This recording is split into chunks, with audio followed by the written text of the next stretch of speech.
My fellow citizens, I stand here today together with my two great friends to make the definitive tier list of the best One Piece backstories. Starting with our beloved protagonist, I think Luffy's backstory is an easy tier A. Shanks' development in these chapters was phenomenal. I think Shanks is just Oda's ideal version of himself, or what he wanted to be. Look at what Shanks is like. He plays dumb all the time. Looking from afar, you would think he's just a weak idiot because he actively tries to reinforce that image. Oda is exactly like that. Throughout SBS, he acts like he's completely stupid, but it's obvious that the guy who created the most popular manga in history with such a rich and deep universe is actually a genius. In fact, Oda adopted a persona of being an idiot. When Shanks lets the pirate pour sake on his head, he is making a fool of himself and hiding his real power.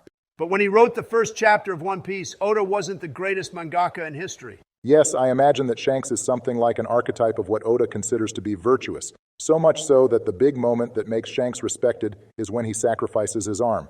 The theme of sacrifice is very recurring in the series, so it seems obvious to me that Oda just put everything he considers virtuous into Shanks. Shanks is one of the most loved and least appeared characters so far, but I believe he will become a recurring character soon. I hope Oda-sama listens to you, Joe. Tier A, then. The next one is Zoro's backstory. I'll let you know that this was the one I liked least. No, Biden already spoke very badly about my beloved Zoro in the last video. I'm not prepared to hear any more criticism. Look, I liked his presentation where he eats the girl's crushed cookie. This scene is much better in the anime than in the live action, but his backstory is very weak. We have no reason to care about Kuina's death. Then Zoro said he will become the strongest swordsman in the world because he promised, but... Enough, Trump. I'm going to put him in D tier. I recognize that his past is short and weak. Just stop talking bad about my Zoro. Next up is Nami. This backstory is so good that it became a turning point and marked how good One Piece is. In fact, for me, a person only has the right to say they don't like One Piece after watching these episodes. Belle-Mère is very pretty.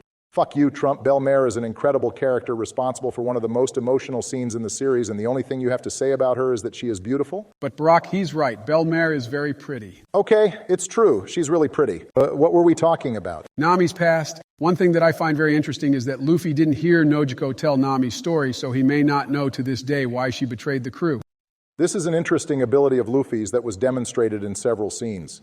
Luffy is a bit of an idiot, but he can feel if a person has a good heart or not.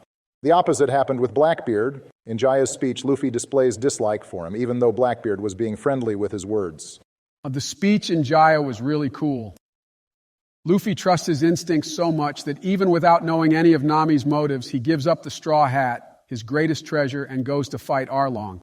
I didn't notice anything you were talking about. I think I should have watched more carefully. Still, this was one of my favorite stories. The scene with Belle-Mère preferring to die than abandon her daughters was really badass. She sacrificed her life to be able to say that she was Nami and Nojiko's mother, and to be able to say for the last time that she loved them. Let's put it in the S tier. Without a doubt, S tier. Usopp and Trafalgar Law are my favorite characters, and they have the best fights in the anime. On the other hand, I think Usopp's story is very weak. The problem is that it is short.